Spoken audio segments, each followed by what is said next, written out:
A'udzu billahi minasy syaithanir rajim. Ayo. A'udzu billahi minasy syaithanir rajim. Bismillahirrahmanirrahim. Bismillahirrahmanirrahim. Wa idza sa'alaka ibadi anni fa inni qarib. Wa idza sa'alaka ibadi anni fa inni qarib. Ujibu da'watad da'i idza da'an. Ujibu da'watad da'i idza da'an. Falyastajibu li wal yu'minu bi la'allahum yarshudun. Falyastajibu li wal yu'minu bi la'allahum yarshudun. Falyastajibu li wal yu'minu bi la'allahum yarshudun. Falyastajibu li wal yu'minu bi la'allahum yarshudun. Allahumma qulna bil Qur'an. Bismillahirrahmanirrahim. Alhamdulillahirabbil alamin. Alhamdulillahilladzi bi ni'matihi tatimmu shalihat. Segala puji bagi Allah yang atas nikmatnya sempurnalah segala amal kebaikan. Allahumma sholli wa sallim ala nabiyyina wa habibina wa syafi'ina Muhammad sallallahu alaihi wa alihi wa sahbihi wa sallam. Sholawat serta salam kita juga haturkan kepada nabiyyina, nabi kita, kekasih kita, juga pemberi syafaat untuk kita semua nanti, dengan sholawat dan salam terbaik. Sebetulnya beliau tidak membutuhkan ini, tidak membutuhkan salam kita, tidak membutuhkan sholawat kita, tapi ini adalah bentuk adab betapa ilmu yang sudah kita dapatkan sampai detik ini sedikit banyak itu beliau yang mengajarkan. Beliau mewariskan melalui sahabat, diajarkan kepada tabi'in, kepada tabi'in dan sampai kepada kita hari ini. Kalau kita mau bersyukur kepada Allah, maka pertama kali ucapkanlah terima kasih kepada orang yang berjasa kepada kita. Dan diantaranya adalah Nabi kita sallallahu alaihi wasallam, keluarga beliau, sahabat-sahabat beliau, bahkan murid-murid beliau hingga akhir zaman yang kelak akan menjadi guru kita, yang akan menjadi pewaris risalah, pewaris ilmu, termasuk mengajarkan hikmah ke dalam hidup kita. Allahumma inna nas'aluka ilman nafi'an wa rizqan thayyiban wa amalan mutaqabbala. Kita juga berharap berkumpulnya kita di sini itu dalam rangka mencari ilmu yang bermanfaat. Allahumma inna na'udzubika min ilmin la yanfa'u. Dan kita berlindung kepada Allah dari ilmu yang tidak bermanfaat. Apa itu ilmu bermanfaat? Ilmu bermanfaat itu ketika ilmu itu kita amalkan, ketika ilmu itu berupa kebaikan, ketika kebaikan itu naik ke langit. Jadi bukan hanya berada di atas kepala kita saja, bukan untuk apa yang kita hafal saja, yang disimpan di dalam dada saja, tapi yang benar-benar menjadi diri kita. Dan kita juga berharap ya Allah anugerahkan kepada kami rezeki yang baik, rezeki berupa pertemuan yang baik, rezeki berupa sahabat yang baik, rezeki berupa majelis yang baik, berupa makanan minuman yang halal dan yang baik, menegakkan punggung kita untuk beribadah lagi. Dan kita juga memohon kepada Allah amalan mutaqabbala. Jadi kita capek-capek di dunia ini, kalau amalan kita nggak diterima sama Allah, sia-sia. Ya nggak? Pengennya diterima nggak? Terima ya. Dan dalam bentuk penerimaan yang sebaik-baiknya. Alhamdulillah pagi ini sebagaimana yang diminta, sebetulnya judul hari ini apa? Ada yang ingat nggak? Nggak apa-apa ada Allah. Pasti masing-masing punya representasi sendiri ya tentang apa arti Allah di dalam hati masing-masing. Itu bisa aja beda. Bahkan kita punya hafalan yang sama dengan teman kita, sama-sama hafal juz 1 misalnya, sama-sama pernah tasmi misalnya, sama-sama pernah jadi imam dan membaca 1 juz gitu dengan sekali berdiri misalnya, itu pun rasa di hati kita beda. Jadi pertanyaannya adalah, nggak apa-apa ada Allah itu, ada Allah nggak di dalam hati kita? Mau dijawab? Atau dijadikan ini dulu ya, disimpan dulu ya sebentar ya. Ada satu ayat yang tadi kita baca, ayat 186 surat Al-Baqarah. Ini adalah apa ya? Sebetulnya ada banyak sekali ayat yang mengenalkan sosok Allah itu kepada hambanya. Tapi di antara ayat-ayat itu ternyata di antara yang paling saya suka adalah ayat ini. Jadi kalau teman-teman ingat kan di juz 2 banyak ya, yas'alunaka 'anil ruh, yas'alunaka 'anil mahid, yas'alunaka 'anil anfal. Ini di juz yang lain, di surat yang lain. Jadi ada banyak sekali pertanyaan yang diajukan oleh para umat Nabi Muhammad pada saat itu gitu. Mereka bertanya, ruh itu apa? Kemenangan itu apa? Haid itu apa? Dan seterusnya dan seterusnya. Dan setiap kali ditanya, maka Rasulullah bertanya kepada Allah, bermunajat kepada Allah untuk mencari jawabannya, dan Allah selalu menjawab dengan qul. Jadi katakan kepada mereka. Jadi Allah menjawab dan Rasulullah diperintahkan untuk mengatakan kepada mereka. Tapi pada satu pertanyaan ini, ketika ada yang bertanya di mana Allah, jadi ada yang bertanya wa idza sa'alaka ibadi. Khusus satu pertanyaan ini Allah tidak katakan qul. Allah tidak katakan kepada Nabi Muhammad, katakan kepada mereka, enggak. Tapi Allah langsung yang menjawab. Allah langsung yang menjawab dengan fa inni qarib. Aku dekat. Kepada siapapun yang bertanya di mana Allah, maka sesungguhnya Allah itu dekat. Di sini ada lafaz yang ibadi.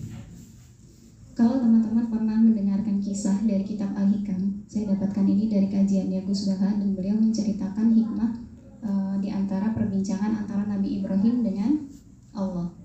Jadi Allah bertanya, apa pendapatmu tentang hambaku yang ini? Kata Allah. Jadi ada hamba yang di dunia itu ternyata dia banyak bermaksiat, banyak berbuat mungkar, membuat kerusakan di bumi. Kemudian kata Nabi Ibrahim, binasakan mereka, karena mereka nggak ada manfaatnya di dunia ini.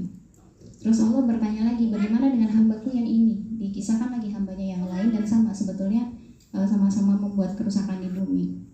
Nabi Ibrahim juga menjawab yang sama, binasakan mereka. Begitu. Bu, kalau saya tidak salah ingat, semoga saya tidak salah ingat, dan kalau ada yang ingat mohon diingatkan. Kalau tidak salah ini pertanyaannya berulang sampai 3 kali. Dan Nabi Ibrahim menjawabnya sama, binasakan aja. Ada yang tahu nggak jawaban Allah apa? Ada yang tahu nggak? Kata Allah, kamu waktu aku perintahkan untuk menyembelih anakmu, kamu beratnya luar biasa. Itu satu anak. Dan mereka itu semua adalah hambaku. Jadi cobalah interpretasi bahwa betapa besarnya kasih sayang Allah kepada seorang hamba. Sekalipun hamba itu berbuat mungkar, sekalipun hamba itu berbuat kerusakan di bumi, sekalipun dosanya sudah tidak tertanggungkan, Allah selalu punya tempat untuk kalian boleh kembali kapanpun kalian mau kembali. Sampai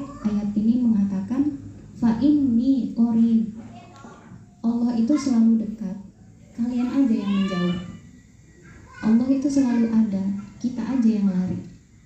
Allah selalu menerima kepulangan kita aja yang cuek dan nggak mengingat ini gitu, karena kita sibuk sama kesenangan diri masing-masing. Tapi ingatlah, fa inni qarib, Allah itu dekat. Seberapa dekat diserahkan kepada diri masing-masing. Seberapa dekat kita ingin kembali pulang ke dalam pelukannya Allah itu, dalam pelukan yang terbaik, yang tidak pernah menyalahkan apa yang sudah terjadi di masa lalu, yang akan selalu menerima kepulangan kita seburuk apapun, yang bahkan gak akan menjustifikasi gitu. Sekalipun kita itu kemarin udah ngeyel, udah mungkar, udah gak mau menjalankan perintah yang begitu banyak itu. Jadi pagi ini kita diingatkan oleh fa inni qarib, Allah itu dekat. Nah sekarang teman-teman boleh buka surat yang lain. Ada surat Shad ayat 71. Kita baca lagi ya.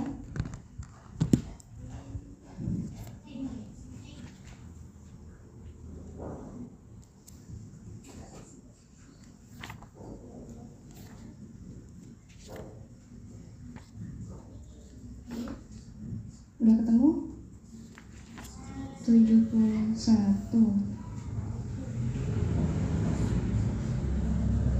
Kita baca 2 ayat aja, ayat 71 dan 72. Di mushaf saya halaman 457. Sudah? Ada yang hafal? Ada yang sudah sampai sini hafalannya? Tawaduk semua ya? Surat ayat 71, 72. Sudah ketemu? Sudah. Kita tilawah lagi dan baca bersama seperti tadi ya.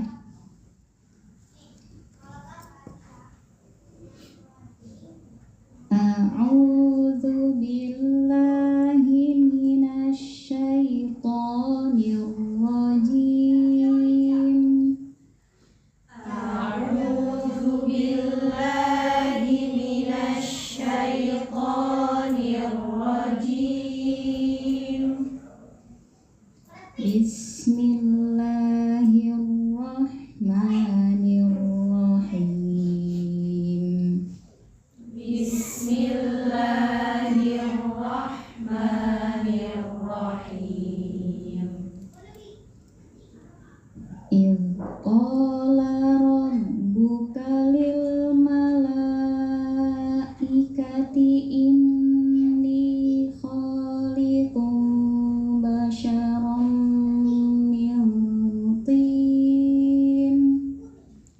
Idh qala rabbuka lil malaikati inni khaliqun basharan min tin. Fa'idha sawaituhu wa nafakhtu fihi min ruhi faqa'u lahu sajidin. فإذا سويته ونفخت فيه من روحي فقعوا له ساجدين. Fa'idha sawaituhu wa nafakhtu fihi min ruhi faqa'u lahu sajidin. فإذا سويته ونفخت فيه من روحي فقعوا له ساجدين.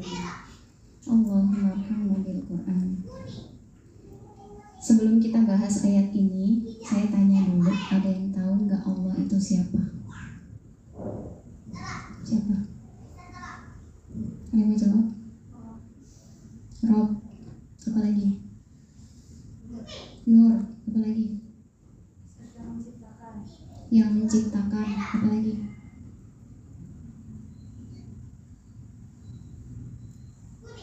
Kenal nggak sama Allah? Kenal nggak? Jawab aja yang jujur. Kalau kenal, kenal. Kalau nggak kenal, enggak. Bilang aja. Di sini jawabannya nggak ada yang salah. Kenal? Kenal. Siapa Allah? Robnya semesta. Udah dijawab tadi, Rob. Apa lagi? Yang menciptakan. Nur. Apa lagi? Apa yang kalian kenal dari Allah? Apa yang kita kenal dari Allah? Atau merasa kayaknya aku nggak cukup mengenal Allah? Ngerasa seperti ini nggak? Atau aku jawab apa ya? Kenal tapi nggak kenal, nggak kenal tapi ya kenal. Gimana? Yang mana? Kenal tapi kenal tapi nggak kenal. Kenal tapi kenal tapi nggak kenal gitu. Kenal tapi nggak mengenal semuanya, gitu ya? Iya, nggak apa-apa, jujur aja. Kita itu karena kita lahir dari orang tua yang muslim, mungkin di sini ada sebagian yang orang tuanya tidak muslim ya. Tapi kita itu sudah mengenal Islam itu dari sangat belia, dari sangat muda. Bahkan kita itu nggak sempat berpikir tentang benar nggak sih agama ini, benar nggak sih Tuhanku adalah Allah, gitu. Benar nggak sih syariat ini dan sebagainya. Jadi kita itu lahir udah langsung tahu sholat itu wajib, puasa, zakat dan seterusnya. Beda sama generasinya di zaman Rasul SAW. Itu adalah masa di mana nabi terakhir yang diutus untuk membawa risalah itu sudah tidak ada, dan ada gap, ada rentang waktu dari nabi terakhir itu sampai muncul risalah dari Nabi Muhammad SAW. Jadi pada masa peralihan inilah orang-orang tuh bertanya-tanya sebetulnya mereka itu seharusnya hidup itu bagaimana. Makanya ada kan akhirnya yang menyembah berhala, ada yang bahkan berhalanya itu dibikin dari barang-barang yang tidak mulia. Jadi ada orang karena nggak punya batu, nggak bisa mahat, nggak punya uang, bikin berhala tuh dari roti. Jadi berhala tuh dibawa itu untuk menyelamatkan perjalanan mereka. Tapi kalau di jalan kehabisan bekal, itu berhala dimakan karena terbuat dari roti. Jadi lucu nggak? Karena itu saking mereka tuh bingung harus mencari pegangan kemana. Jadi kalau Syekh Said Ramadan Al-Buti, beliau itu adalah ulama Suriah ya, semoga saya tidak salah. Beliau mengatakan bahwa manusia itu punya kecenderungan untuk mencintai. Benar nggak? Teman-teman punya cinta nggak? Punya nggak? Coba yang punya angkat tangan. Ini yang nggak angkat tangan nggak punya cinta? Nggak punya ya? Ya oke, udah angkat tangan semua. Setiap individu, jadi tidak secara berjamaah gitu. Kita itu punya kecenderungan untuk memiliki cinta, mencari cinta. Nah dalam bahasa Arab, kata cinta itu dibuat dalam 14 bahasa dan masing-masing itu artinya beda. Dan masing-masing itu ada tingkatannya. Tingkatan yang paling bawah namanya al-hiyam. Al-hiyam itu adalah cinta yang sampai bikin sebagian anggota tubuh kita itu tidak berfungsi dengan baik. Tidak berfungsi dengan baik itu misalnya akalnya hilang, emosionalnya tidak terkendali. Jadi kalau teman-teman tahu cerita Laila Majnun, ada kan seorang lelaki yang cinta banget sama Laila sampai dia itu gila. Nah itu tuh al-hiyam. Itu adalah cinta yang kita tidak disarankan atau bahkan dilarang untuk memiliki cinta itu. Namanya al-hiyam, cinta yang paling hina. Tapi ternyata di atasnya ada al-walih. Al-walih itu cinta juga, tapi cinta ini menentukan kebahagiaan kita. Jadi kalau cinta itu tidak ada, maka kebahagiaan kita juga hilang. Al-walih itu kalau zaman sekarang itu bisa sebagai ketenaran. Jadi orang misalnya posting nih, terus biasanya dapat like 10, akhirnya besok postingnya jadi pengen hari ini dapat like 10 lagi nggak ya, bahkan berharap lebih. Nanti besok kok hari ini nggak ada yang nge-like, akhirnya hilang kebahagiaannya dia karena dia cinta atau dia suka kalau ada yang nge-like postingan dia. Nah itu adalah al-wali. Ada yang saking pengen mukanya glowing kayak artis Korea, ke klinik kecantikan bolak-balik gitu kan, pakai skincare bolak-balik gitu kan, pakai make up tebal dan sebagainya demi biar orang lain mengagumi fisiknya. Yang dia cari adalah orang lain mengagumi fisiknya, itu juga bagian dari al-wali. Nah pertanyaannya adalah, itu cinta yang kebahagiaannya kekal atau sesaat? ada orang yang ketika aku datang kok dia kok nggak ngeliat aku ya, emang aku kurang cantik apa, aku udah oplas ini, udah oplas itu dan sebagainya. Karena yang dia cari adalah cinta dari perhatian orang lain. Nah ternyata al-walih itu satu akar kata dengan al-ilah. Apa itu al-ilah? Al-ilah itu Tuhan. Dan kata Allah itu adalah al-ilahu. Jadi Tuhan yang spesifik, Tuhannya adalah yang itu gitu. Jadi kalau misalnya kita ditanya kenapa kok Tuhan kita namanya Allah, karena al-ilahu. Ilah itu Tuhan. Tuhan ada banyak, bisa aja berupa ketenaran, berupa harta yang banyak, berupa kecantikan fisik. Itu juga dituhankan oleh setiap orang karena mereka mencarinya kebahagiaan. Nah sekarang ketika kebahagiaan itu hilang, maka mereka akan selalu mencari Tuhan lagi gitu. Nah ternyata hakikatnya diri kita itu kenapa mencari Tuhan, karena ada hubungannya sama ayat ini. Apa hubungannya sama ayat ini? Jadi di sini diceritakan ilqala rabbuka, ingatlah ketika Rabbmu berkata, berkalam, berfirman kepada malaikat, inni khaliqun basyaron min tin, sesungguhnya aku menciptakan basyaron itu adalah jasad fisik manusia, min tin, dari tanah. Ini yang akan selalu dijadikan oleh iblis untuk tidak mengakui bahwa manusia itu adalah sosok yang mulia, karena dia diciptakannya dari api, sementara kalau manusia dari tanah. Menurut iblis api lebih hebat, lebih mulia, lebih tinggi derajatnya dibandingkan tanah. Tapi ternyata penciptaan manusia nggak berhenti dari ayat 71 aja, masih ada ayat 72. Faiza kemudian apabila sawaituhu wa nafakhtu fihi min ruhi. Sawaituhu itu kami seimbangkan. Seimbangkan itu artinya dari apa yang diciptakan tadi, basyaron yang dari tanah itu, sama Allah itu dibuat seimbang tuh makhluk itu. Jadi ada yang laki-laki, ada yang perempuan, ada porsi kepala, ada porsi kaki, ada sepasang tangan, sepasang kaki, dan organ lengkap. Dan kemudian ada banyak sekali organ di dalam yang kita juga nggak tahu ini apa aja. Tapi ketika ini sudah berjalan fungsinya sebagai manusia, maka dia seimbang. Dia bahkan bisa menyeimbangkan yang lain. Menyeimbangkan apa nanti akan kita bahas insya Allah.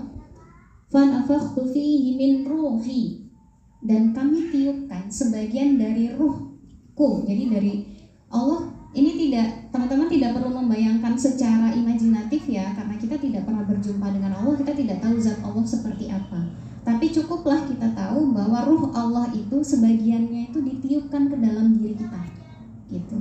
Makanya kenapa manusia itu kalau lagi kosong, selalu ada saatnya kita ngerasa kosong ya. Aku udah ngafal Quran kok aku ngerasa kosong. Aku udah sholat, aku udah puasa, aku udah ibadah gini-gini, tapi kok aku ngerasa kosong. Kenapa? Karena kekosongan itu harus diisi. Diisi dengan apa? Kita ini punya ruh. Tadi kan basyaron itu adalah bentuk fisiknya kita nih, dari kepala sampai kaki, dari organ eksternal sampai internal, itu adalah basyaronnya. Itu adalah casingnya. Sementara ruh itu yang menjalankan jiwa kita di dalam. Ada orang yang punya fisik nggak punya ruh, akhirnya jadi mayat. Dia orang yang meninggal tuh fisiknya masih ada kan, tapi ruhnya udah nggak ada, maka dia sudah tidak bisa menjadi al-insan. Jadi beda antara basyaron dengan al-insan. Kita yang ngerasa kosong itu karena di dalam diri kita ada sebagian ruhnya Allah. Artinya ruh ini akan selalu mencari Allah, mencari sumbernya dari mana. Dan sumber ruh kita itu adalah dari Allah. Makanya kita akan selalu mencari al-walih, cinta yang membuat kita bahagia, yang bikin kita bahagianya itu penuh gitu. Bahagianya itu udah gak butuh yang lain, karena memang kita asalnya itu dari sebagian ruhnya Allah. Maka orang-orang yang selalu mencari kebahagiaan di luar sana, apapun bentuk kebahagiaannya, dia kebahagiaannya adalah menjadi penguasa. Dari RT gak cukup jadi kepala desa, gak cukup jadi gubernur, gak cukup jadi presiden, gak cukup dia mau menguasai dunia gitu. Ada orang-orang yang seperti itu. Tapi saya yakin hatinya akan selalu kosong. Karena sesungguhnya yang dicari al-walih itu adalah cinta dari Tuhannya. Dan hanya cinta dari Allah aja yang bisa memenuhi kekosongan itu. Gitu. Nah sekarang, tadi kan kita kenal basyaron ya. Basyaron itu adalah jasadi kita. Tapi teman-teman tahu nggak dalam bahasa Arab manusia itu apa? Bahasa Arabnya manusia itu apa? Insan. Apalagi? Anas. Apa bedanya Anas dan Al-Insan? Anas bentuk jamak, Insan bentuk mufrad. Mana yang mau kita bahas dulu? Anas dulu apa Insan dulu? Yang kecil dulu ya, Insan dulu ya. Tadi benar jawabannya. An-nas itu bentuk jamak. Jadi kalau ya ayyuhan nas, ini Allah kasih pengumuman yang besar. Pengumuman untuk kita semua bisa melihatnya atau mendengarkannya atau menyimaknya. Tapi ketika ya ayyuhal insan, maka sesungguhnya kita dipanggil secara personal, one by one. Satu. Sekarang pertanyaannya, al-insan asal katanya dari mana? Ada yang tahu? Di sini ada pelajaran bahasa Arab nggak, Ustazah? Ada? Udah pernah bahas ini belum? Al-insan itu asal katanya dari mana? Ada yang tahu? Ada yang nggak tahu? Yang nggak tahu angkat tangan. Ada yang mau tahu? Yang mau tahu angkat tangan. Oke, saya kasih tahu ya. Al-insan itu asal katanya yang pertama adalah al-unusah. Al-unusah itu adalah kenyamanan. Jadi meskipun kita ini diciptakannya itu sendiri, kita lahir sendiri, nanti juga akan wafat sendiri, akan dihisab sendiri. Tapi ketika kita berkumpul dengan orang lain, berkumpul dengan sesama insan, terutama berkumpul dengan yang ruhnya sama, kita nyaman. Benar nggak? Kayak misalnya kita tilawah sendiri nih, tapi waktu misalkan bareng-bareng sama temennya, atau misalnya kita puasa sendiri nih, tapi pas iftar, pas buka bersama ternyata ramean. Dan rasa nyaman itu asalnya dari memang kita itu secara fitrahnya punya rasa nyaman ketika berkumpul dengan sesama, terutama yang ruhnya juga sama. Kemudian al-insan itu juga dari nisyan. Nisyan itu apa? Lupa. Coba sekarang saya tanya, ada yang ingat nggak dulu kita waktu di dalam kandungan ibu kita itu di alam alastu. Ini alam alastu itu bahasa kita aja. Jadi di situ kita itu sebetulnya dimintai syahadatnya kan ya. Alastu bi rabbikum, bukankah aku adalah Rabb kalian, gitu kan? Ada yang ingat nggak kita pernah ngomong gitu waktu di alam kandungan? Ada yang ingat nggak? Nggak ingat kan? Karena kita sudah jadi manusia. Jadi ruh itu selalu hidup dari sebelum kita lahir sampai nanti kita udah wafat. Ruh itu akan selalu hidup. Dan ruh itu tidak pernah lupa. Ruh itu tidak pernah lupa. Masalahnya basyaran kita, secara jasadiahnya kita tuh punya keterbatasan pikir, punya keterbatasan kemampuan untuk mengingat itu semua. Jadi karena ruh itu udah bergabung nih sama jasad, akhirnya apa yang ada di dalam ingatan itu terbatas. Kita lupa kan kalau dulu pernah bersaksi kepada Allah bahwa kita adalah hambanya Allah dan hanya akan mentauhidkan Allah aja. Kita bahkan lupa kemarin kita makan apa, jam berapa, sama siapa, di mana gitu kan. Ada terlalu banyak hal yang kita lupakan di dalam hidup, tapi ternyata ruh tidak pernah lupa. Makanya ketika kita secara jasad nih udah optimal, kayaknya semuanya udah dimanfaatkan, ketika di titik lelah, ruh itu yang naik. Aku sebetulnya mencari apa? Sebetulnya aku hidup untuk apa? Kenapa aku diciptakan? Ini adalah kegelisahannya ruh. Ruh itu berusaha untuk mengingatkan kita yang selama ini udah terlalu banyak lupa. Itu. Dan nanti ruh ini juga yang akan membawa ingatan kehidupan kita di dunia ini ketika di akhirat nanti. Pernah nggak? Di surat As-Saffat, tapi saya lupa ayat berapa ya? Kalau nanti kita di surga itu akan duduk berhadap-hadapan dan kita ngobrol sama teman kita, sahabat kita di surga itu, menceritakan dulu kehidupan di dunia. Ini orang-orangnya singkat ceritanya sudah melewati kubur, mahsyar, sirat, dan sudah masuk surga. Tapi mereka masih bisa ngobrol nih, dulu waktu kita di dunia begini ya. Dulu kita tuh pernah begini, kita ngumpul sama si fulana, sama ini, sama itu di majelis ini. Karena ruh tidak pernah lupa. Sekarang pertanyaannya, teman-teman sudah tahu belum teman-teman itu kenapa diciptakan? Pernah nggak ngerasa gelisah, ngerasa kosong? Yang pernah ngerasa gelisah angkat tangan. Yang pernah ngerasa kosong angkat tangan. Yang pernah ngerasa perlu mempertanyakan ini jalanku sudah benar atau belum, angkat tangan. Selamat, Anda adalah manusia. Sekarang kita buka surat Al-Insyiqaq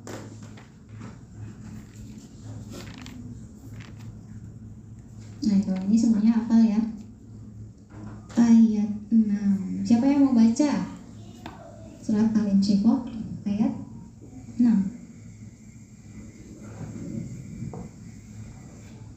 Ada yang mau baca? Malu. Gak apa-apa, baca aja. Ada? Ibu MC mau baca? Lagi haid ya? Enggak, Ustazah. Santri aja Ustazah, nggak apa-apa. Santri. Ustazah tolong tunjuk santrinya. Siapa yang mau baca?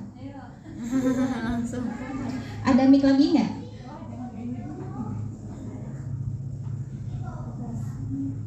Ada nggak? Mau pakai mic nggak? Pakai mic nggak?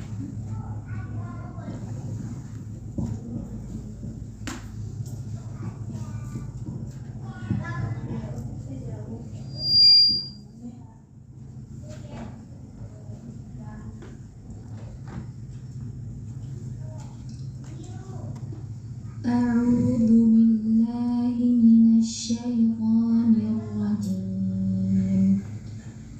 Bismillahirrahmanirrahim. Ya ayyuhal insanu innaka kadihun ila rabbika kadhan famulaqih. Baca artinya. Fa'amma man utiya kitabahu biyaminih fasawfa yuhasabu hisaban yasira wa yanqalibu ila ahlihi masrura.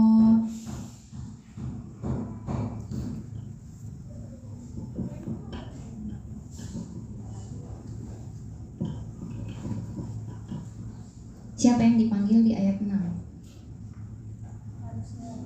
Ya ayyuhal insan. Berarti one by one atau jama'i? One by one. Berarti kita dipanggil secara personal. Kenapa? Ya ayyuhal insan innaka kadihun. Kadihun itu kalau dalam bahasa Arab itu usaha yang keras mengoptimalkan seluruh kemampuan kita sampai titik darah penghabisan. Ila rabbika, menuju Rabb kalian, kadhan famulaqih, maka kamu akan menemuinya. Kan tadi masalahnya kita gelisah. Kenapa kita gelisah? Karena merasa ada yang kosong. Kenapa kita merasa ada yang kosong? Karena ruh kita itu merindukan asal muasalnya. Dan kemudian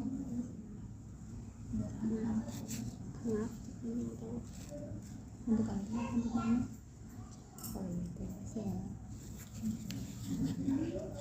Galvok deh, apa tadi saya ngomongnya? Apa ini al-insan? Titik darah penghabisan. Titik darah penghabisan.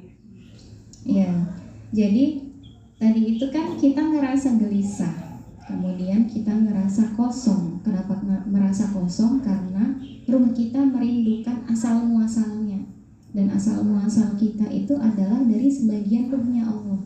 Maka yang kita rindukan adalah Allah. Jadi kalau ada yang bertanya, apa sebenarnya kenikmatan tertinggi ketika kita sudah masuk surga? Berjumpa dengan Allah, berjumpa dengan zat yang selama ini sudah jauh, sudah kita itu menjauh darinya, dan kita benar-benar berjumpa dengan asal muasalnya kita. Tapi ternyata untuk menuju kepada Allah itu bukan jalan yang mudah.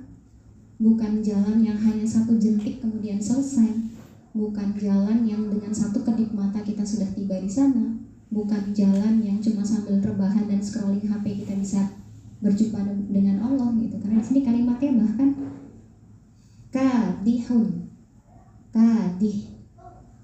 Kalau bahasa Indonesia sekarang ada namanya budaya. Ada yang tahu nggak budaya itu artinya apa? Budaya. Udah lama nggak sekolah ya. Budaya loh. Apa? Culture. Culture is in English. Budaya. Budaya itu sebetulnya kebiasaan, warisan, apa lagi? Gaya hidup, jalan-jalannya ke majelisnya ulama. Budaya itu sebetulnya asal katanya adalah budidaya. Jadi kita dulu waktu masih SD, kenapa kok erat banget sama ini ibu budi? Karena memang Indonesia itu erat sekali dengan namanya budi, balas budi, budi pekerti. Jadi beberapa kata yang menunjukkan tabiat yang baik itu menggunakan kata budi. Jadi budaya itu asalnya budidaya. Artinya apa? Kita itu mengerahkan seluruh potensi yang kita punya, cipta, rasa, dan karsa untuk menjadi sebuah karya, untuk menjadi sebuah produk, yang produk ini akan dimanfaatkan untuk lebih banyak orang. Jadi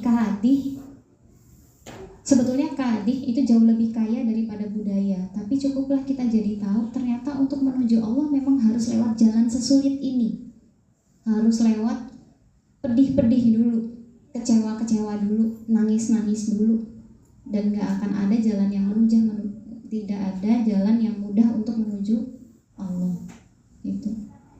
Jadi kalau sekarang teman-teman merasa udah benar apa belum, gak ada yang bisa menjawabnya kecuali diri teman-teman sendiri. Gimana cara jawabnya? Lakukanlah perjalanan ke dalam diri.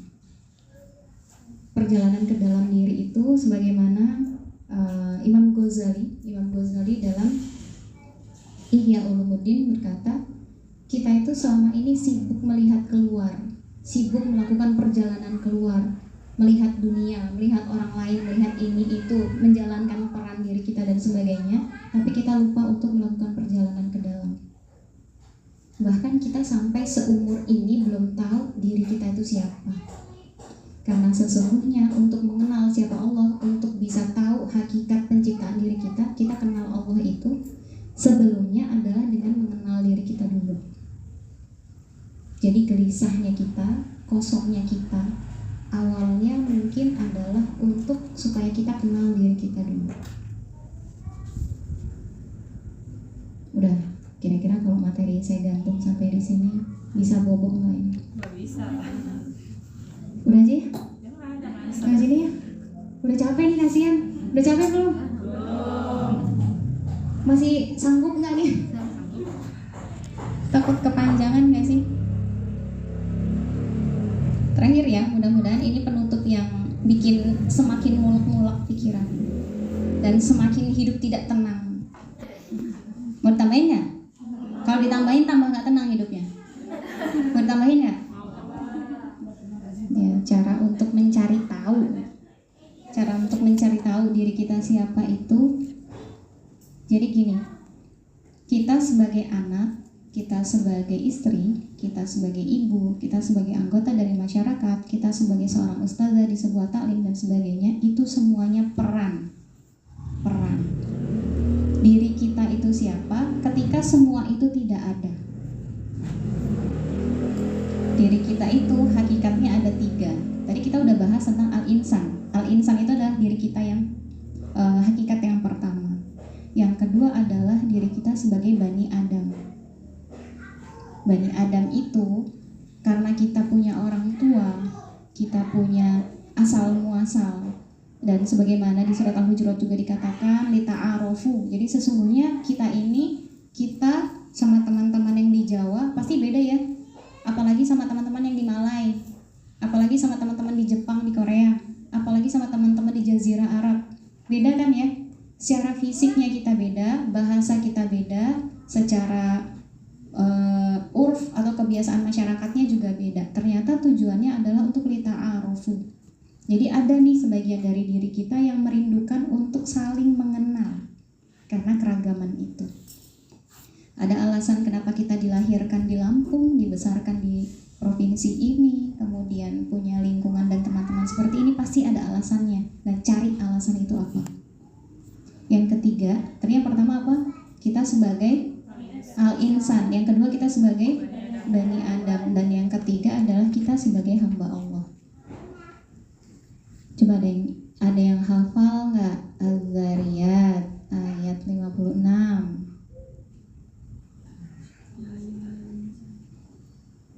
Apa? Yang artinya Ya. Di situ tuh sebenarnya ada kalimat tidak efektif. Jadi biasanya kalau di bahasa Indonesia itu kan kita kalau ada yang bisa dihapus, ngapain ditulis semua gitu kan. Misalnya aku naruh buku di atas meja. Kan kalau naruh di meja pasti di atasnya. Jadi di atas tuh bisa dihapuskan. Aku naruh buku di meja, pasti di atas meja. Nah, di kalimat ini, wa ma khalaqtul jinna, sesungguhnya aku tidak menciptakan jin wal insa dan manusia illa liya'budun. Ada aku tidak menciptakan dan ada kecuali. Jadi ada dua tidak di situ. Harusnya langsung aja, aku ciptakan jin dan manusia untuk beribadah. Benar nggak? Tapi sesungguhnya Al-Quran itu jauh lebih dalam dari itu. Kalau Allah sampai mengucapkan sebuah kalam yang sepertinya tidak efektif, itu artinya ada maksud tertentu. Beda nggak nih? Aku menciptakan jin dan manusia untuk beribadah. Berarti kan bisa aja dia bukan cuma ibadah, bisa aja dia bermaksiat, gitu kan? Tapi ternyata kalimat tidaklah dan illah itu untuk menekankan nggak ada yang lain. Tujuan penciptaan kita itu adalah untuk ibadah aja, gitu. Jadi hakikatnya kita sebagai hamba Allah adalah untuk ibadah. Ibadahnya sebesar apa? Karena kita berasal dari bumi, berasal dari tanah, maka ibadah kita adalah menyuburkan bumi. Orang lain menebang, kita menanam. Orang lain melubangi, kita menutupi. Orang lain merusak, kita memperbaiki. Jadi itu artinya menyuburkan bumi. Orang lain membuat makar gitu, kita yang mengajak orang-orang untuk selalu berada dalam kebaikan. Itu hakikat penciptaan manusia. Jadi arti khalifah fil ardh itu salah satunya adalah menjaga supaya bumi itu tetap makmur.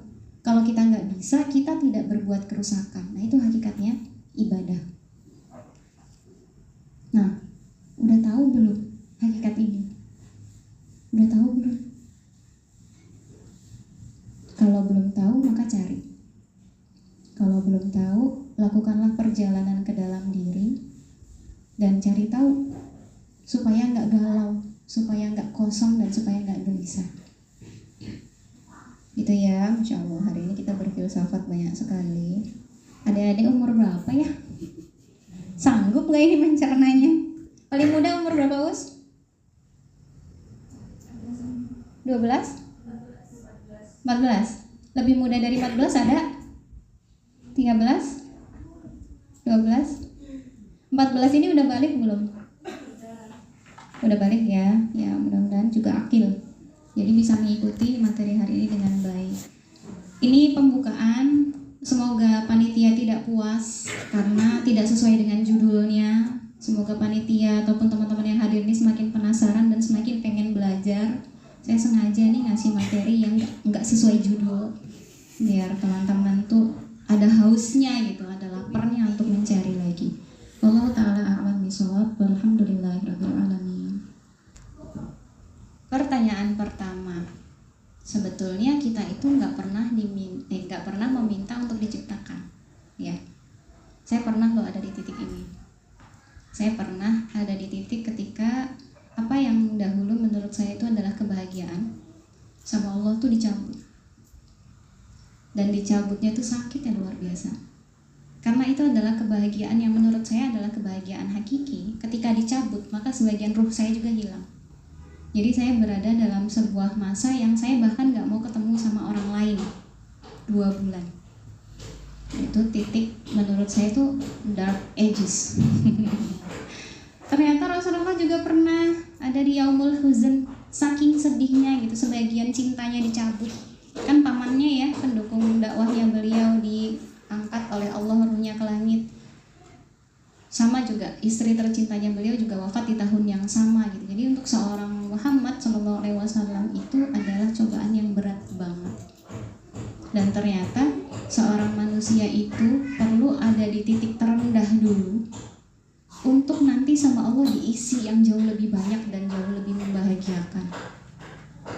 Sebelum menjawab pertanyaan tadi, jadi jangan takut kalau kita dibanting, diterjunkan ke tempat yang kita sama sekali tidak mau dan kita sama sekali tidak pernah bayangkan.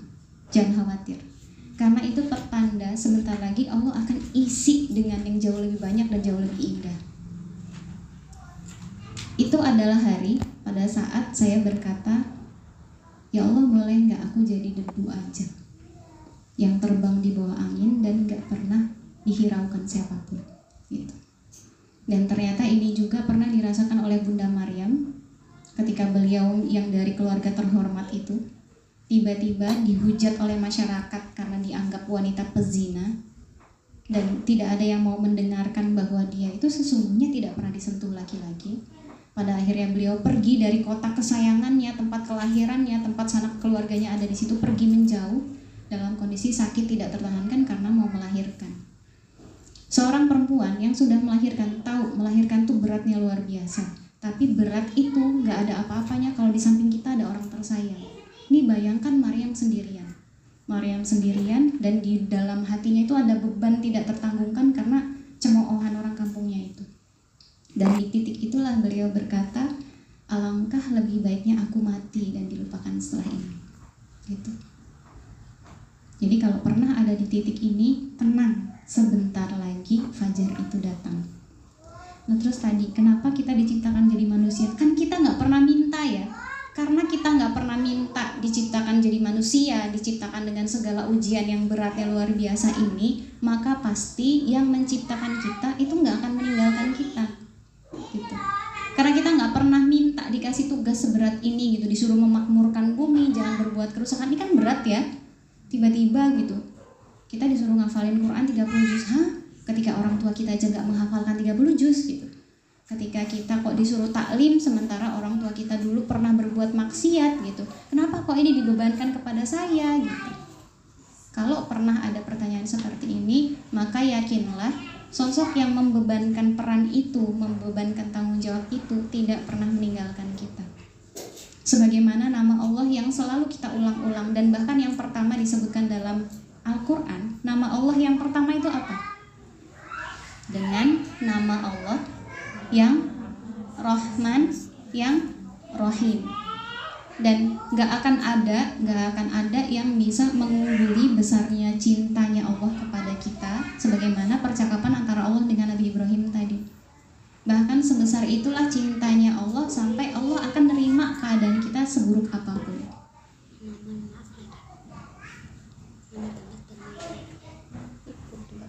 Tanya sama Khola tempat bermainnya di mana? Tempat bermain kata dia. Kalau ada sesuatu, sebuah pernyataan yang itu kita nggak tahu itu benar atau salahnya, kita tahu dari mana kalau itu pasti benar. Dari sumber yang terpercaya, benar nggak? Siapa sumber terpercaya kita? Sesungguhnya adalah Nabi Muhammad SAW, karena wahyu itu turun kepada beliau, ya kan ya? Jadi ada koneksi itu antara bumi dan langit melalui Rasul SAW. Tapi kan Rasulullah itu sudah wafat. Terus kita memastikan kebenarannya dari mana? Dari warisannya beliau. Apa warisan terbesar yang Allah berikan melalui Nabi Muhammad dan untuk kita semua? Al-Quran. Coba cari di surat apa, ayat berapa, alastu birabbikum. Cari. Ada yang udah sampai situ belum hafalannya? Kalau belum berarti saya bantu. Ayat berapa tadi? Al-A'raf ayat 172. Karena bersumber dari Al-Quran dan Al-Quran itu adalah kalam Allah, sementara Allah adalah yang maha tahu, maka pasti itu benar. Gitu kan ya? Masalahnya kita tidak kita tidak ingat, bukan ruh kita yang lupa, tapi jasad kita yang nisyan. Kalau pengen ingat nanti di yaumil akhir. Semuanya itu kita ingat, karena kita ditiupkan ruh itu dari sebagian ruhnya Allah kan. Jadi semua kita ingat dari mulai penciptaan kita sampai ketika kita sudah ada di yaumil akhir itu. Dan di situ kita bisa bertanya, kalau masih pengen bertanya. Atau setidaknya di titik itu adalah, oh iya sekarang aku ingat gitu. Pertanyaan pertama tadi, kalau memang di dunia ini ada ruh-ruh yang sefrekuensi, yang sejenis, kenapa ada yang tidak bertemu? Gitu? Iya, kenapa ada yang tidak bertemu? Iya. Benar kan? Kenapa ada yang tidak bertemu? Kemudian kalau nanti di akhirat, mungkin nggak ruh-ruh ini juga tidak bertemu karena berpisah jalan. Gitu? Ya. Sebetulnya ilmu itu sangat luas, dan masalahnya adalah ilmu saya sangat amat sedikit sekali, amat sangat sedikit sekali gitu, dan bahkan tidak ada sebesar zarrah pun. Jadi barangkali yang akan saya jawab ini tidak akan memuaskan Ustazah, mungkin hanya sekadar sebatas apa yang bisa saya jawab. Tapi kalau teman-teman mau ibaratkan sebuah frekuensi, teman-teman di sini ada wifi nggak?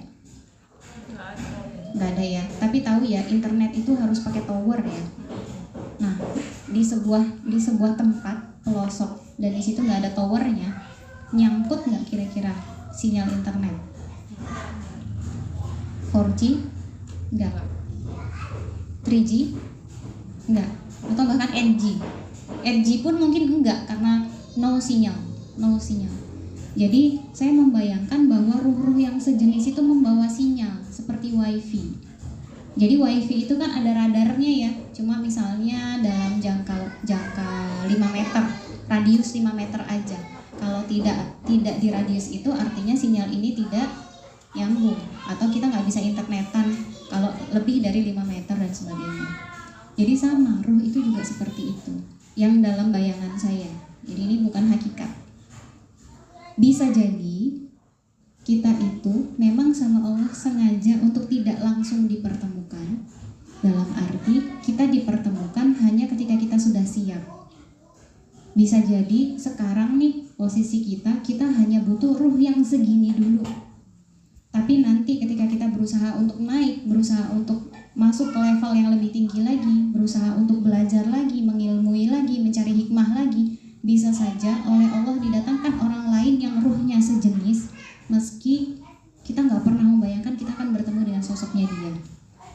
Jadi saya punya teman, dia itu menurut saya dia anaknya cerdas banget, karena setiap kali dalam diskusi atau misalnya lagi ngobrol gitu, cuma ke kantin aja celetukan dia itu bikin kita mikir. Tapi dia nggak pernah juara kelas, nggak pernah juara umum, dan bahkan dia sering remedial waktu SMA. Waktu kuliah pun sama, dia bahkan dicap sebagai mahasiswa pemberontak gitu, nggak bisa ngikutin sistem, nggak bisa ini dan sebagainya. Sampai dia itu, yang saya tahu dia tidak lulus dengan proper. Jadi menurut kami kalau dia kuliah harusnya mumtaz tuh, harusnya dapat cum laude gitu. Tapi karena dia tidak bisa mengikuti sistem, dianggap aneh, anomali, pencilan, akhirnya ya itu, dia lulus hanya sekedar lulus aja. Itu dia usia awal 20-an. Teman-teman tahu, di usia 34 tahun dia diterima S2 di Glasgow.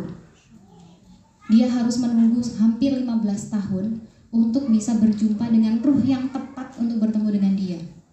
Jadi ketika dia di Glasgow, dia cerita, dia memang anaknya belak-belakannya. Mbak, lu tahu nggak sih itu selama ini gue nyari kenapa gue begini, nggak didukung sama sekolah gitu. Kalau dosen-dosen tuh bilang kalau gue ini rebel dan sebagainya gitu. Ternyata gue diterima di sebuah tempat yang Islam pun tidak ada di sana, gitu. Dan di sana dia benar-benar hausnya dia akan ilmu.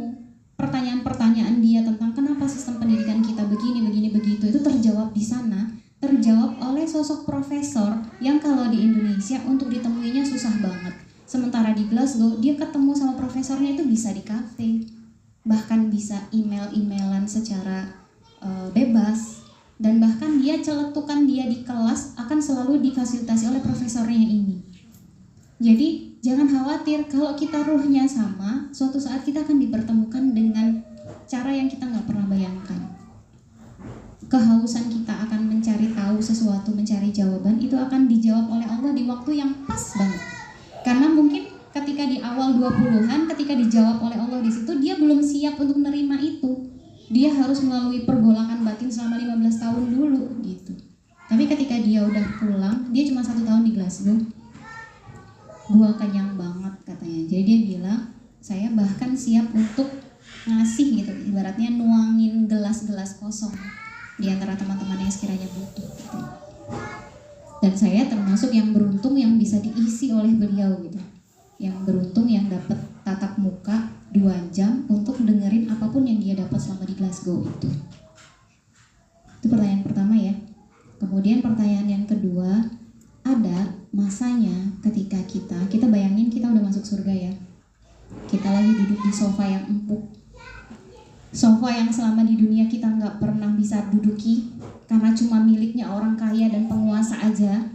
Sofa yang kalau ditakar mungkin 1 benangnya aja itu seharga 1 kilogram emas gitu. Sofa yang nggak mungkin kita bisa dapat di dunia itu, kita nanti akan duduki di surga. Kita lagi ngobrol sama teman-teman kita yang sesama solih-solihah ketika di dunia. Kita baru ingat loh, kok cuma kita ya yang ada di sini? Fulanah mana?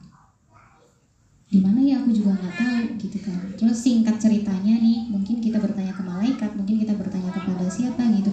Aku tuh dulu waktu di dunia itu pernah punya majelis yang ada si fulanah, tapi kok dia nggak ada di sini, dia di mana? Kalau kita beruntung, jawabannya adalah oh dia lebih tinggi dari kamu surganya, gitu. Tapi kan kita nggak mau ya, teman kita itu ternyata surganya di bawah. Kita ibaratnya itu level VVIP, ternyata dia itu ekonomi, gitu. Dan kita lebih tidak mau lagi ternyata dapat kabar oh dia nggak diterima, dia harus transit dulu di neraka, gitu. Ini kalau kita benar-benar hub itu punya rasa cinta. Tadi cinta ada 14 ya, salah satunya ada hub. Hub itu benar-benar cinta kepada dia dan kita merasa ada kebaikan dia yang sudah kita dapatkan dan kita pengen Allah membalas kebaikan itu dengan kebaikan yang banyak. Maka katakanlah, boleh nggak teman kita itu gabung sama kita di sini? Boleh. Dan kata Allah, boleh. Dan orang-orang yang saling mencintai dengan syarat hub itu tadi, dalam level hub cintanya, mereka akan dikumpulkan dalam satu tempat yang sama di surga. Bahkan yang surganya lebih tinggi bisa narik temennya yang ada di bawah, tarik ke atas. Bukan cuma temennya, kakaknya bisa, orang tuanya bisa, kakeknya bisa, anaknya bisa, suaminya bisa, dan sebagainya. Atas izin Allah saja. Jadi pertanyaannya, mungkin nggak ruh itu berpisah di akhirat? Mungkin aja.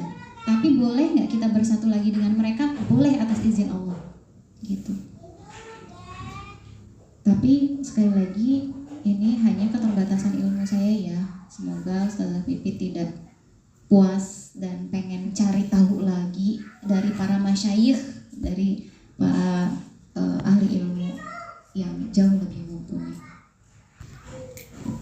Kenapa ada orang yang bahkan di usia senjanya dia terlihat jalan aja seperti tidak ada tujuan hidup gitu, meskipun dia muslim? Oke.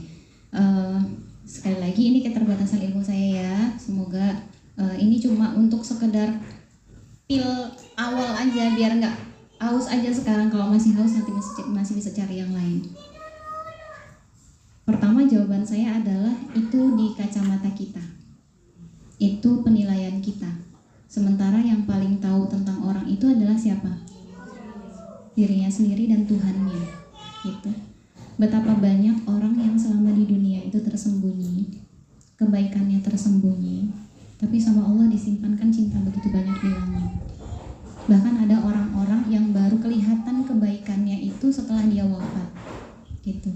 Jadi dari kita, ketika punya kacamata untuk memandang orang lain, ingatlah ada banyak hal yang tidak kita ketahui tentang dia. Jadi tidak mudah menilai. Tapi kalau ada pertanyaan ini, saya yakin memang ada sosok yang seperti itu. Sosok yang kalau bahasanya Panji Pragiwaksono itu go with the flow. Cuma ikut aja ikut air ngalir kemana. Orang ke sini dia ikut ke sini, orang ke sana dia ikut ke sana. Ada. Dan dengan gampangnya kita bisa lihat ya para netizen itulah yang ketika ada rame di sini dia ngeramein lapak ini, ada rame di sana dia ngeramein lapak di sana dan sebagainya. Seolah-olah dia udah nggak punya prinsip, dia itu hidup mau ngapain gitu. Tapi saya ingat nasihat Ustadz Rizky Banjari, beliau itu guru saya di Lingkaran, ada komunitas namanya Lingkaran, dan saya sedang ikut sebuah kelas dan beliau yang mengampu kelas tersebut. Beliau bilang gini, fase hidup kita itu kan bergerak terus ya. Awalnya kita cuma anak kecil, lama-lama kita jadi balik itu dari anak-anak menuju dewasa. Jadi pintunya menuju tanggung jawab yang lebih besar. Ketika balik ini kan peran kita juga berubah dari yang jadi anak kemudian jadi anggota masyarakat. Kemudian ada sebagian dari kita yang sudah memiliki suami, kemudian punya anak, punya mertua, punya ipar dan sebagainya. Jadi fase hidup kita itu akan selalu berubah dari satu fase ke fase yang lain. Dulu ketika anak-anak kita cukup tahu rukun Islam ada 5. Kita cukup tahu rukun iman ada 6. Tapi ketika kita sudah dewasa, kita itu bertambah lagi kehausannya. Kenapa kita harus sholat? Kenapa kita harus puasa? Kenapa kita harus capek-capek? Pertanyaan itu tuh semakin banyak ada di dalam diri kita.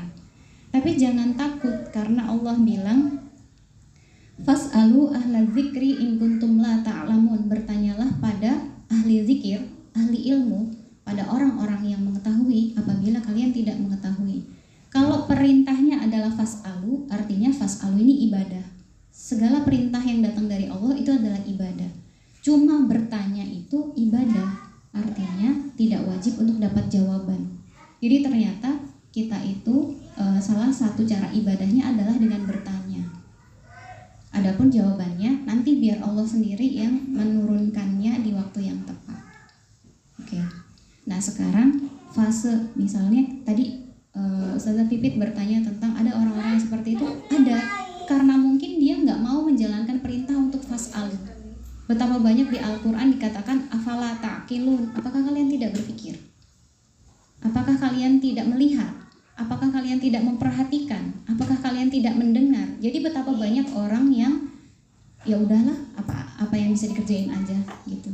Sementara Islam itu adalah agama yang sempurna. Ada seorang mu'alaf yang ditanya, kenapa kamu mau masuk Islam? Awalnya dia bukan orang Islam, kenapa kamu mau masuk Islam? Dan dia menjawab, karena menurutku gak ada agama yang memperhitungkan segala sesuatu, mengatur segala sesuatu sampai detil-detilnya. Kita kan mau makan aja, kasih tahu suruh cuci tangan, suruh pakai tangan kanan, dengan bismillah, mengucapkan alhamdulillah setelah selesai. Mau masuk kamar mandi kaki kiri, mau masuk masjid kakinya kanan, mau tidur baring ke sebelah kanan, berwudu dulu, dibersihkan dulu kasurnya. Gak ada agama sedetil ini. Karena Islam itu agamanya syumul, agamanya sempurna, agamanya mengatur sampai detil-detil, maka Allah menghargai, Allah mencintai sesiapa yang kita kalau dikasih tanggung jawab, kita melakukan dengan sebaik-baiknya. Salah satu tanggung jawab melakukan sebaik-baiknya itu adalah fas'alu. Ya bertanya, tanya aja, miliki kegelisahan. Coba, bahkan kita tuh disuruh nyari kegelisahan. Jadi kalau misalnya kita udah mulai pada subuh kita setoran, sekali duduk 1/4 juz. Nanti pada isya kita murojaah. Habis itu besok begitu lagi. Kemudian muncul rasa jenuh. Kemudian muncul di dalam diri kita, kenapa kok kita melakukan ini? Artinya kalian sudah fas'alu. Artinya kita sudah melakukan perintah dari Allah untuk bertanya. Udah, tinggal dijalanin aja. Kalau misalnya ditanya kenapa ada orang seperti itu, ya udah, itu udah bukan urusan kita. Urusan kita adalah kita fas'alu. Sementara jawabannya terserah Allah. Gitu. Jadi saya nggak menjawab ya. Fas'alu aja. Apa tadi pertanyaan dari Amah Eka? Sebenarnya yang saya tangkap adalah Amah Eka itu berusaha merefleksi kehidupan ke belakang ya. Kenapa dikelilingi dengan banyak hal buruk, sosok yang buruk, tapi bisa tidak terpengaruh. Intinya itu. Kemudian diakhiri dengan apakah ruh-ruh yang satu frekuensi itu bukan hanya di akhirat tapi juga bertemu di dunia gitu ya. sebelumnya ayo kita berdoa untuk orang tua kita, untuk kakek nenek kita, generasi jauh di atas kita, karena barangkali di antara doa mereka lah kita bisa ada di jalan ini. Kalau misalkan ada anak yang dia lahir dari keluarga yang broken, ternyata anak ini diselamatkan, dia diberi hidayah, diberi banyak hikmah, diberi banyak ilmu, barangkali itu adalah doa dari orang-orang tua di atasnya. Masih ingat ya kisah yang di surat Al-Kahfi, bahwa ketika perjalanannya Nabi Khidir dengan Nabi Musa itu melihat sebuah rumah yang hampir rubuh, Nabi Khidir memperbaiki rumah itu. Di akhir kisahnya itu diberitahu bahwa karena di dalamnya ada harta untuk anak yatim, harta peninggalan kakek nenek buyutnya, yang menurut tafsirnya itu adalah kakek nenek buyut generasi 7 generasi di atasnya. Jadi bahkan untuk menjaga satu generasi itu bisa karena doa dari 7 generasi di atas kita, gitu. Kita nggak pernah tahu kebaikan yang kita dapatkan hari ini itu dari siapa, dari mana, dari doa sosok yang seperti apa.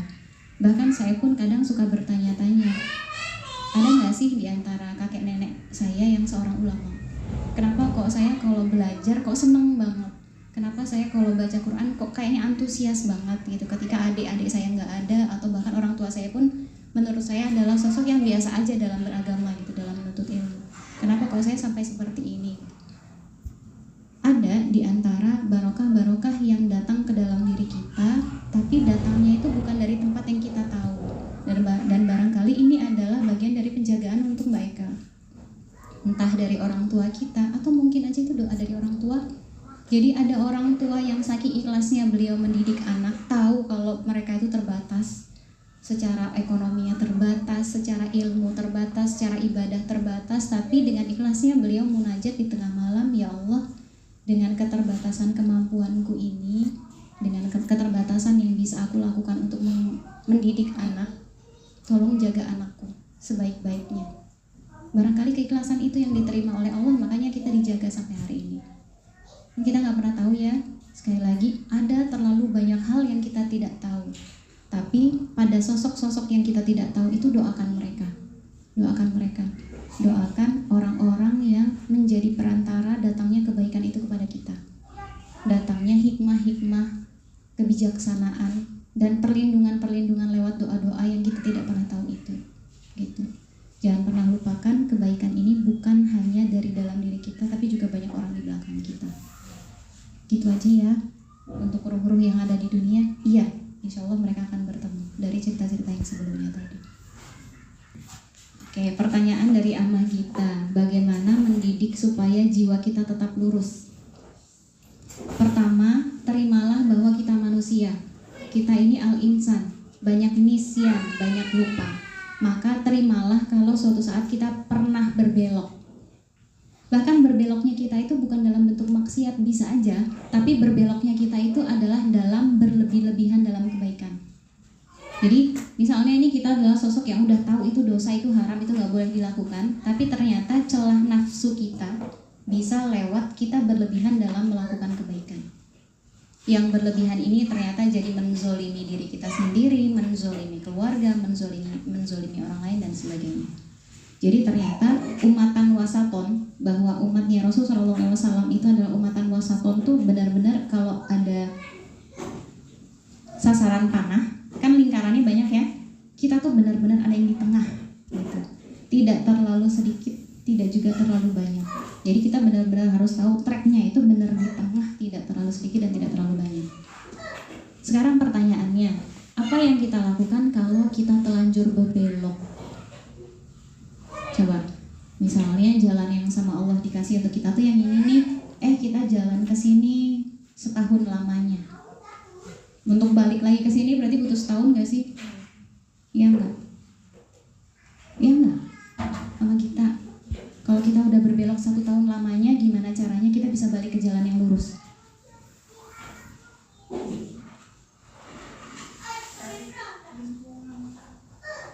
Cari lingkungan.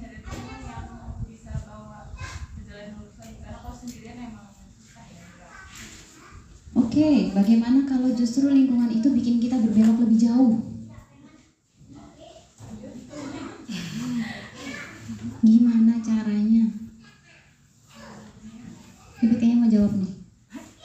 Apa? Cepat-cepat sadar, Ustazah. Cepat-cepat sadar. Gimana cara sadarnya? minta pertolongan Allah.